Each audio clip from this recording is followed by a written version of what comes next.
सर्वांचं स्वागत आहे आपल्या चॅनलवर. परत एकदा आपण कन्नडचंच एक लोकेशन एक्सप्लोअर करायला आलो आहे, जे कन्नडपासून एक 6 ते 7 किलोमीटर अंतरावर आहे. तुम्हाला लोकेशन कसं कसं जायचं मी सगळं दाखवणार आहे. म्हणजे भरपूर जणांना माहिती आहे कसं जायचं काय नाही, पण ज्यांना नाही माहिती त्यांच्यासाठी ब्लॉग आहे आणि माझ्या चॅनलसाठी फुटेज म्हणून पण एक ब्लॉग आहे. तर चला जाऊया आपण व्ह्यू पॉईंटला. इथनं हायवेला लागून इथून राईट घेऊन घ्यायचं. साईडला अंबाडी धरण आहे आणि आपल्याला जायचं इकडे वरती त्या साईडला. आपण आता स्कूटीवर आहे. इथून वरती जायचा रस्ता आहे. इथून वरती गेलं काय या स्पॉटवरून चांगला व्ह्यू होतो. दाखवतो ना आता पण वातावरण एकदम म्हणजे तिथं आता लक्ष्मी चैतन्य बापूजीचा आश्रम आहे.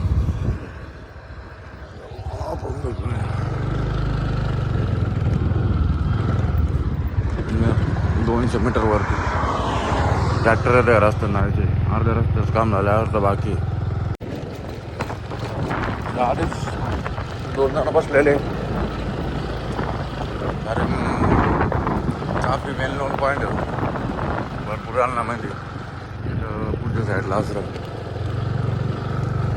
वरती असं व्ह्यू दिसत झालं.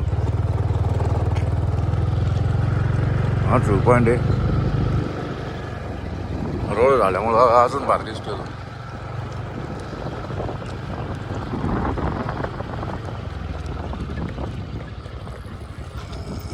मला उतरून दाखवत नाही.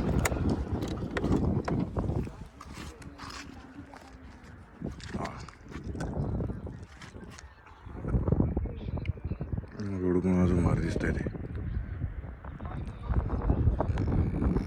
ते चांगला बघून बसून घेतो मी जरा. प्रेम मंदिर बनणार आता काही दिवसांनी. बापूजीचा आश्रम पूर्ण व्ह्यू पॉईंट आहे.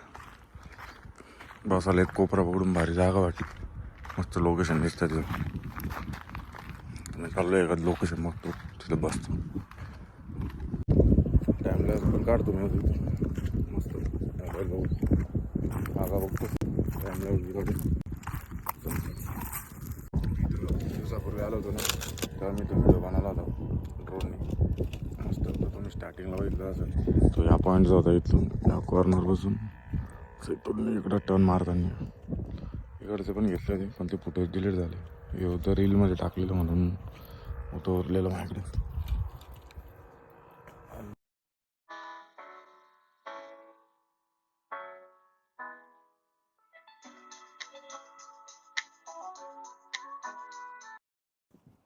व्ह्यू पॉईंट आता भरपूर जणांना माहीत असेल, त्याच्यामुळं भरपूर जण म्हणतील काय व्हिडिओ बनवला नाही. हे लोकेशन तर आम्हाला पहिलेच माहिती आहे, कारण की तर मागच्या साईडला लक्ष्मण बापूजींचा आश्रम आहे. तर त्याच्यामुळं सगळ्यांना माहीत असेल. इथं म्हणजे भरपूर जवळपास अर्ध्याच्यावरती पब्लिकला माहीत असेल त्या इथं त्यांना बापूचा आश्रम आहे इथं.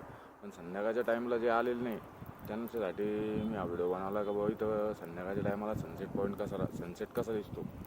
आणि जेव्हा धरण भरलेलं राहतं म्हणजे समोरच आंबाडे डॅम धरण भरलेलं असलं तर एकदम भारी दिसतो. आणि हा रोड झाल्यापासून जो नॅशनल हायवे आपला बायपास धुळे सोलापूर तो झाल्यापासून जेव्हा आपण कोणी आलेले नाही इथं, तर त्यांच्यासाठी माझं सजेशन राहील का त्यांनी एकदा हायवे झाल्यानंतर पाणी असल्यावर म्हणजे 3-4 गोष्टीचं कॉम्बिनेशन माहिती त्याला. हायवे आता झालंच आहे म्हणा, हायवेचं काही इश्यू नाही. पण जेव्हा पावसाने धरण भरलेलं राहील, धरण भरलेलं असताना आणि सनसेटच्या वेळी आता रस्ता तर थोडाच राहिलेला आहे, एक 200-300 मीटर राहिलेलं आहे. आणि तिथून कट बी पाडलेला आहे. नाही तर पुढून तेलवाडीवरून युटर्न मारून येऊ शकतो आपण. पुढं वापस जायचं कन्नडून ज्या येतात त्यांना त्यांच्यासाठी इकडून यायचं आणि मग इथं वरती चढायचं. आता इथं थोडे 2-4 ओळखीचे लोक आले, मला त्यांच्यासमोर ब्लॉग बनायला थोडं लाज वाटते. ठीक आहे, काही नाही. विचारलं तर सांगता येईल, काही चुकीचं काम नाही करते आपण. पण जर विचारलंच तर बाबा काय करत होता तिकडे बसून फोन करतील ते. आपल्या दुसऱ्या मोबाईलवर मी हे लावलेलं आहे टाईम लॅप्स. आत्ताच मस्त सनसेट झाला आहे. तो माझ्या चेहऱ्यावर लाईट कमी झाला असेल त्याच्यावर कळाला असेल कोणा सनसेट झाला म्हणून. आता मी पहिले कधी याच्यात रेकॉर्ड बी गेलेलं आहे. माझ्या अँड्रॉइड जो जुना मोबाईल आहे माझा, त्यात कधी रेकॉर्ड बी गेलेलं नाही. त्याच्यामुळं कळणार बी नाही की बाबा आवाज येतो आहे की नाही येतो आहे. कधीच तुम्हाला कमी बी आवाज येऊ शकतो. चांगला आला तर वेल अँड गुड आहे. आणि अजून हे मागचं प्रेम मंदिर झालं ना, ते पण अजून एकदम भारी बनवलं आहे. आय थिंक त्याची आयडिओलॉजी कॉपी केली त्यांनी. प्रेम मंदिरसारखंच बनवणार इस्कॉनच्या, म्हणजे आपलं मूळ वृंदावनमध्ये. आपल्या भावाचा व्हिडिओ कॉल आला आता, त्याने या मोबाईलवर केला होता.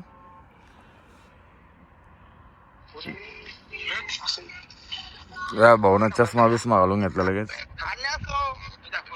त्यांनी या मोबाईलवर व्हिडिओ कॉल केला होता. पण त्याला बोललं या व्हिडिओ कॉलवर कर, मी बी ब्लॉग बनवते. ब्लॉग मध्ये ते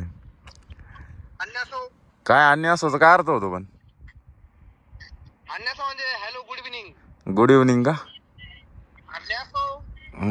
शुभ प्रभात. प्रभातला संध्याकाळी, संध्याकाळ काय म्हणते, शुभ काय म्हणते, शुभ संध्याकाळ. शुभ संध्याकाळ. शुभ संध्याकाळ. आता आज मी एवढ्या जणांना फोन केले होत्या. आज तुझी खूप आठवण आली रे मित्रा मला. आठवण काढली. हा मी लय जाणार. शूज आणू का कोरियात ना तुला? नाही ते असे व्हिडिओ साठी नको बोलू, खरं घेऊन ये ना, परत व्हिडिओ येईन मी तुला. पहिले बी असं तू एकदा माझ्या बड्डेला शूज घेऊन देतो म्हणून ऋषीकडून पैसे घेऊन गेलो ते. दिसतंय का तुला चलत? 69 काय ते ट्रिपचं बजेट भावा तुझ्यासाठी फक्त शूज. नको रे बाप, एवढे शूज घालायचे म्हणल्यावर त्याला कपाटात ठेवा लागेल डायरेक्ट. शूजचं नाव आहे नसाव. थायलंडला घेऊन चाल त्याच्यापेक्षा मला. शूजचं नाव ऐकलं, शूजचं नाव नसाव. एवढे पैसे आपल्याकडे कोणाकडे नसाव. आपली परिस्थिती खराब असाव.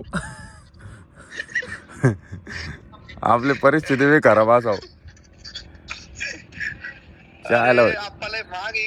अरे म्हणजे टेक्नॉलॉजीचा फायदा पाहणार होत्या तू भैया. इथं मला कोणी ब्लॉग मध्ये घ्यायला होत्या. कंपनी म्हणून पोरं नाही मला कोणी इथं ब्लॉग काढायला. मला व्हिडिओ कॉलवर आता कंपनी घ्यायला बरली. एवढी परिस्थिती वाईट आहे या. आता झाली तुम्ही डिस्कनेक्ट गाईज म्हणून म्हणलं का गाईज मध्ये डिस्कनेक्ट होऊ राहिली.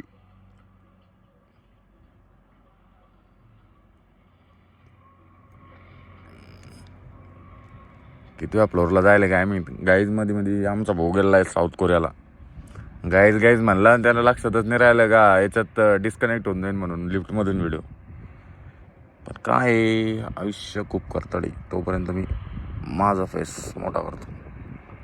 ते बी घे ना भाऊ, मी बी डिस्कनेक्ट झालो काय.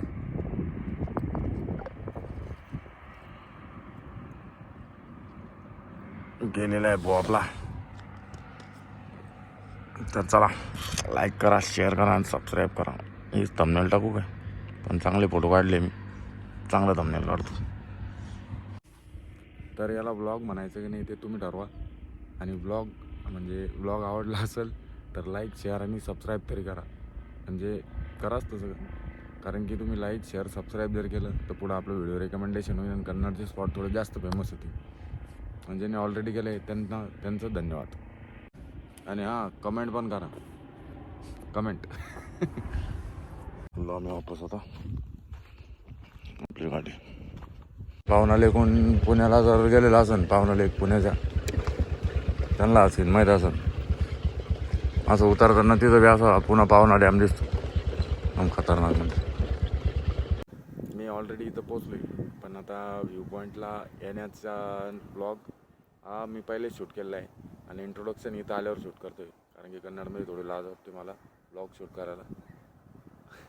स्टार्टिंगला वाटेलच, नंतर काही नाही, ॲडजस्ट होऊन जातं. यूज टू झालं की माणूस समजून घेतो. तेवढं तुम्ही समजू शकता. ते भरपूर ओळखते माझ्या सबस्क्रायबर, त्यांना माहिती. ॲडजस्ट करून घेतो आपलाच भाऊ, काय विषय.